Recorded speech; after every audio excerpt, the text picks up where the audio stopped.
Previous video में हमने सीखा एक्सेल में ड्रॉप डाउन का यूज करके अलग अलग शीट से डेटा ऑटोमेटिकली सर्च करना। आज के वीडियो में हम सीखेंगे ऑप्शन बटन्स का यूज करके शीट डेटा सर्च करना। तो ये वीडियो बहुत ही यूजफुल है जो interactive dashboards, monthly MIS reports, sheet wise data analysis आदि में बहुत मदद करेगा और ये टेक्निक एक्सेल के सभी वर्जन्स में काम करेगी। तो चलिए सीख लेते हैं। यहाँ पर हमने सेम वर्कबुक ली है जो हमने प्रीवियस वीडियो में भी यूज की थी। इस वर्कबुक में अलग अलग वर्कशीट्स पर कस्टमर वाइज इनवॉइस डिटेल्स दी गई हैं और शीट नेम मंथ नेम्स हैं। ये मंथ नेम्स डिपार्टमेंट नेम हो सकते हैं, एम्प्लॉय नेम हो सकते हैं, लोकेशंस हो सकती हैं, जैसे भी आपकी रिक्वायरमेंट हो। हमारे केस में हमने शीट्स को रीनेम किया है मंथ नेम से। सभी वर्कशीट्स पर हेडर्स सेम हैं, तो यहाँ मास्टर शीट पर हेडर्स को हमने पहले से ही टाइप कर लिया है और जितनी भी वर्कशीट्स यहाँ पर अवेलेबल हैं उन सभी वर्कशीट्स पर जो डेटा शुरू होता है वो यहाँ B6 सेल से ही शुरू होता है। जो भी शीट्स हमारे पास अवेलेबल हैं ये आप यहाँ पर देख सकते हैं। सभी शीट्स पर डेटा B6 से शुरू होता है जो कॉलम K तक है। लास्ट में डेटा कहीं तक भी हो सकता है। थोड़ा फॉर्मेटिंग यहाँ पर कर लेंगे। ये फर्स्ट रो की हाइट इंक्रीज करेंगे, सेलेक्ट करके बैकग्राउंड कलर फिल कर लेंगे और यहाँ पर टाइप कर देंगे search sheet data. Font size increase कर लेंगे और यहाँ से फॉन्ट चेंज कर लेंगे बोल्ड। अब इंसर्ट पर क्लिक करेंगे और यहाँ से एक शेप इंसर्ट करेंगे, रेक्टेंगल शेप। तो ये शेप यहाँ से लेंगे और यहाँ पर इसको ड्रॉ करेंगे, यहाँ पर इसको रखेंगे। इस शेप में हम उस शीट का नेम रिफ्लेक्ट कराएंगे जिसका डेटा यहाँ पर रिफ्लेक्ट होगा। शेप फिल पर जाकर कलर चेंज करेंगे, ये कलर लेंगे लाइट ब्लू। राइट क्लिक करेंगे और यहाँ फॉर्मेट शेप पर क्लिक करेंगे, यहाँ फिल पर क्लिक करेंगे, ग्रेडियंट फिल पर क्लिक करेंगे और यहाँ से ये पैटर्न हम सेलेक्ट कर लेंगे। शेप आउटलाइन पर क्लिक करेंगे और आउटलाइन लेंगे यहाँ पर वाइट। इस विंडो को यहाँ से क्लोज करेंगे।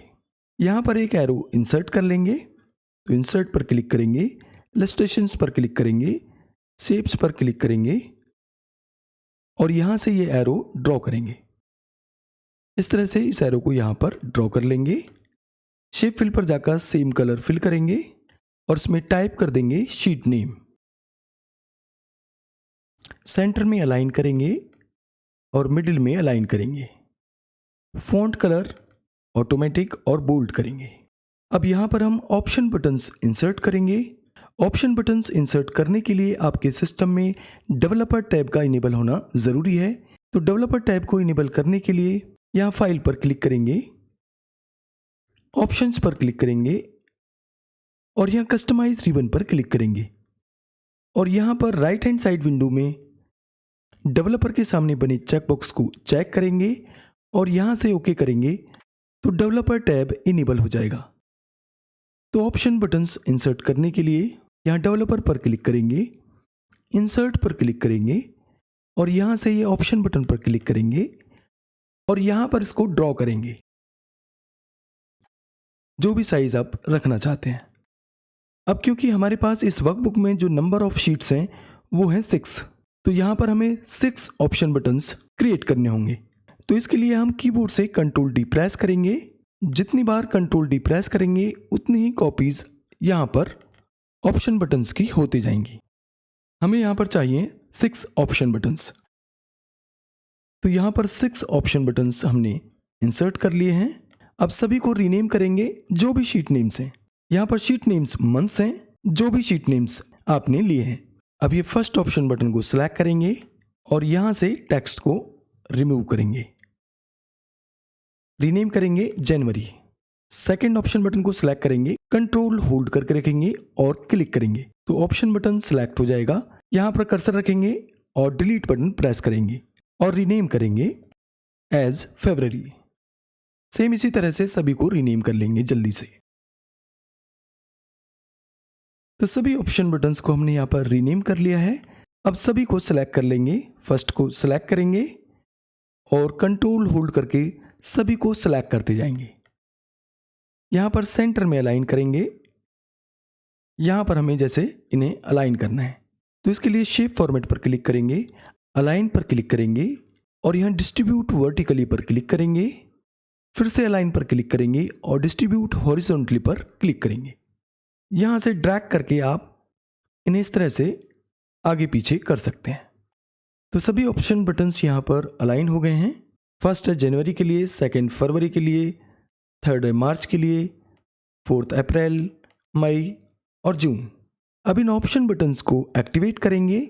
इसके लिए किसी भी एक ऑप्शन बटन को सिलेक्ट करेंगे, राइट क्लिक करेंगे, फॉर्मेट कंट्रोल पर क्लिक करेंगे और यहाँ पर हमें किसी एक सेल से ऑप्शन बटन को लिंक करना है।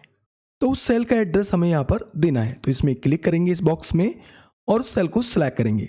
सपोज हम ऑप्शन बटन्स को इस सेल से लिंक करना चाहते हैं, तो इस सेल को हमने सिलेक्ट कर दिया है।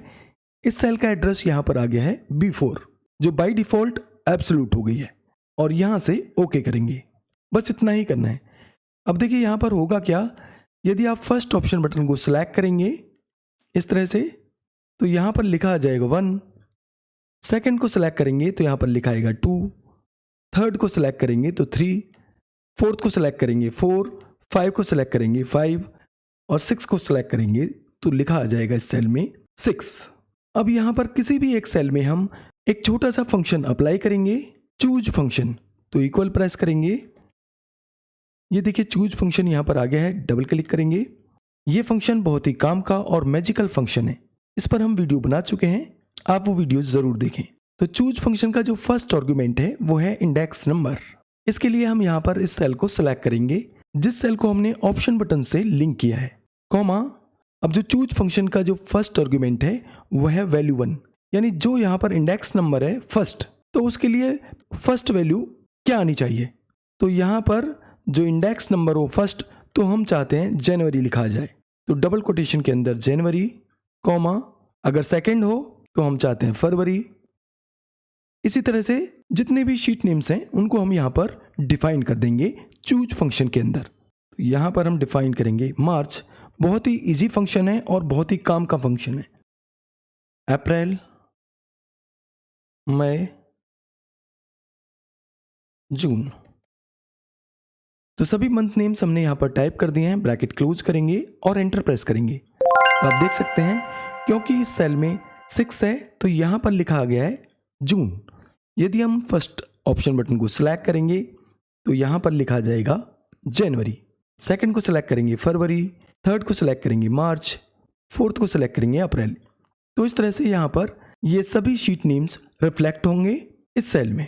अब ये जो सेल है यहाँ पर, इसको हमें लिंक करना है इस शेप से। तो ये शेप को सिलेक्ट करेंगे, फॉर्मूला बार में इक्वल प्रेस करेंगे और ये सेल को सिलेक्ट करेंगे जो A2 सेल है एक्चुअली, और एंटर प्रेस करेंगे। तो जो भी A2 सेल में लिखा रहेगा वो सेम यहाँ पर इस शेप में रिफ्लेक्ट होगा। जैसे यहाँ पर हम सिलेक्ट करेंगे जनवरी, तो आप देख सकते हैं यहाँ पर लिखा आ गया है जनवरी। टेक्स्ट को सेंटर में अलाइन करेंगे, बोल्ड करेंगे और यहाँ से फॉन्ट चेंज करेंगे। फॉन्ट साइज हम यहाँ पर 24 लेंगे। अब देखिए जो भी शीट नेम आप यहाँ पर सिलेक्ट करेंगे वो सेम यहाँ पर इस शेप में रिफ्लेक्ट हो जाएगा। अब जो हमारा बेसिक सेटअप है वो यहाँ पर हमने क्रिएट कर लिया है। बस हमें सिंपली एक फंक्शन अप्लाई करना है, जो फंक्शन यहाँ पर डेटा को फैच करेगा अलग अलग शीट से। इस फंक्शन को हम पिछले वीडियो में डिटेल में एक्सप्लेन कर चुके हैं। ध्यान रखिए सेम सेल में हमें यहाँ पर फंक्शन अप्लाई करना है, जो सेल यहाँ पर डेटा की फर्स्ट सेल है सभी शीट्स में। तो फंक्शन क्या है, एड्रेस फंक्शन है। ये देखिए एड्रेस फंक्शन यहाँ पर आ गया है, डबल क्लिक करेंगे। रो नंबर के लिए हम यहाँ पर रो फंक्शन अप्लाई करेंगे, कॉमा। अब नेक्स्ट आर्गुमेंट है कॉलम नंबर। कॉलम नंबर के लिए हम यहाँ पर कॉलम फंक्शन अप्लाई करेंगे। इस फंक्शन को डिटेल में समझने के लिए हमारे लास्ट वीडियो को जरूर देखें।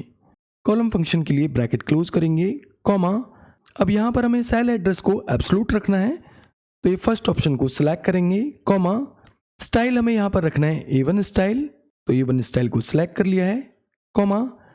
अब लास्ट ऑप्शन है यहाँ पर शीट नेम। इसके लिए हम ये A2 सेल को सिलेक्ट करेंगे जिसमें हमने चूज फंक्शन अप्लाई किया है और F4 प्रेस करके इसको फिक्स करेंगे, फुल्ली फिक्स्ड करेंगे। ब्रैकेट क्लोज करेंगे और इस फंक्शन को हम इनडायरेक्ट फंक्शन के अंदर रखेंगे।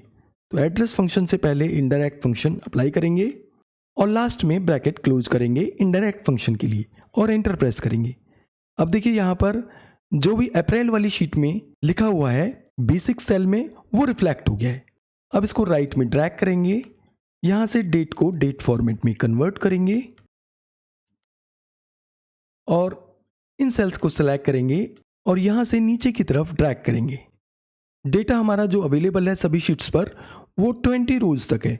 हम कुछ और नीचे तक फंक्शन को ड्रैग कर लेंगे जिससे कि बाद में हम कुछ डेटा ऐड करें तो वो भी यहाँ पर ऑटोमेटिकली रिफ्लेक्ट हो जाए, जहाँ तक भी आपको ड्रैग करना है। अब आप यहाँ पर देखेंगे जहाँ तक भी डेटा दिया गया है वहाँ तक तो डेटा आ गया है और जहाँ पर डेटा ब्लैंक है तो वहाँ पर जीरोज आ गए, क्योंकि अप्रैल वाली जो शीट है यहाँ पर उसमें डेटा 20 रोज तक है, ये आप यहाँ पर देख सकते हैं। बाद में यहाँ पर जीरोज आ गए, इसको भी हम यहाँ पर फिक्स कर लेंगे जैसे हमने लास्ट वीडियो में बताया था। तो सेल को हमने सिलेक्ट कर लिया है, B6 सेल को। यहाँ से फंक्शन को सिलेक्ट करेंगे, Ctrl+C द्वारा कॉपी करेंगे और यहाँ पर इफ फंक्शन अप्लाई करेंगे। ये देखिए फंक्शन यहाँ पर आ गया है, डबल क्लिक करेंगे। इफ फंक्शन का जो फर्स्ट आर्गुमेंट है वो है लॉजिकल टेस्ट। हमारा लॉजिकल टेस्ट यहाँ पर ये है कि यदि ये फंक्शन रिटर्न करता है 0 इक्वल टू 0 आ गया तो यहाँ पर सेल ब्लैंक हो जाए। ब्लैंक के लिए 2 बार डबल कोटेशन कॉमा, और अगर ऐसा नहीं होता है वैल्यू इफ फॉल्स तो सेम फंक्शन अप्लाई हो जाए। यहाँ पर हम Ctrl+V प्रेस करेंगे, जो फंक्शन हमने अभी कॉपी किया है वो पेस्ट हो जाएगा। इफ फंक्शन के लिए ब्रैकेट क्लोज करेंगे और एंटर प्रेस करेंगे। अब वापस से सेल को राइट में ड्रैग करेंगे, डेट को डेट फॉर्मेट में कन्वर्ट करेंगे, वापस से सेल सेलेक्ट करेंगे और नीचे की तरफ ड्रैग कर लेंगे जहां तक भी आपको डेटा ड्रैग करना है। तो आप देखेंगे जहां तक डेटा है वहां तक डेटा विजिबल है, अन्य सभी सेल्स ब्लैंक हो गई हैं। अब सपोज अप्रैल वाली वर्कशीट पर आकर हम कोई नई एंट्री करते हैं। सपोज यहाँ से हम इसी को पेस्ट कर लेते हैं तो आप देखेंगे वो एंट्री यहाँ पर ऑटोमेटिकली रिफ्लेक्ट हो गई है। इसी तरह से किसी भी वर्कशीट पर आप डेटा ऐड करेंगे तो वो एंट्री यहाँ पर रिफ्लेक्ट हो जाएगी। अब देखिए जनवरी को हम सेलेक्ट करेंगे तो आप देखेंगे जनवरी का डेटा यहाँ पर विजिबल हो गया है और यहाँ पर जनवरी रिफ्लेक्ट हो गया है शीट नेम। फरवरी को सेलेक्ट करेंगे फरवरी, मार्च को सेलेक्ट करेंगे मार्च, अप्रैल को सेलेक्ट करेंगे अप्रैल। इसी तरह से जिस भी ऑप्शन बटन को आप सेलेक्ट करेंगे यहाँ पर डेटा यहाँ पर विजिबल होते जाएगा। ये A2 सेल को सेलेक्ट करेंगे और यहाँ से फॉन्ट कलर करेंगे वाइट। इस सेल को भी सेलेक्ट करेंगे, फॉन्ट कलर कर देंगे वाइट। तो इन सेल्स में जो टेक्स्ट है वो विजिबल नहीं रहेगा। कॉलम ए की विड्थ थोड़ा कम कर लेंगे इस तरह से। तो इस तरह से बड़ी आसानी से आप ऑप्शन बटन्स का यूज करके किसी भी शीट के डेटा को ऑटोमेटिकली सर्च कर सकते हैं। अभी के लिए बस इतना ही। नमस्कार।